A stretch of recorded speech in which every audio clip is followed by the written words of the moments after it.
इयत्ता 7वीची विद्यार्थी आहे. मी आज गुरु तेग बहादूर यांचा मानवतावादी दृष्टिकोन या विषयावर बोलणार आहे. तरी तुम्ही शांतपणे ऐकून घ्यावे ही माझी नम्र विनंती. गुरु तेग बहादूर हे शीख धर्माचे 90 गुरु होते. ते खूप धैर्यवान, दयाळू आणि सत्यप्रिय होते.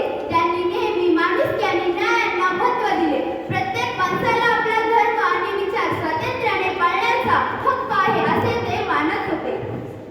त्या काळात अनेक लोकांवर जबरदस्तीने धर्म बदलण्यासाठी अत्याचार होत होते आणि ते गुरु तेग बहादूरांना ते सहन झाले नाही. त्यांनी अन्यायाविरुद्ध आवाज उठवला आणि लोकांचे रक्षण करण्याचा निर्णय घेतला.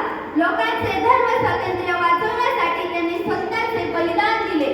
आपला जीव गेला तरीही त्यांनी अन्यायाला मान्यता दिली नाही.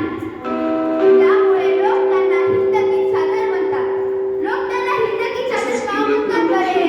कारण की ज्याप्रमाणे चादर ही वाऱ्याला, पावसाला आणि उन्हामुळे उन्हाचे रक्षण करते, त्याचप्रमाणे त्यांनी या सर्व गोष्टींचे हिंदू धर्माचे रक्षण केले. त्यामुळे त्यांना हिंद की चादर असे म्हणतात.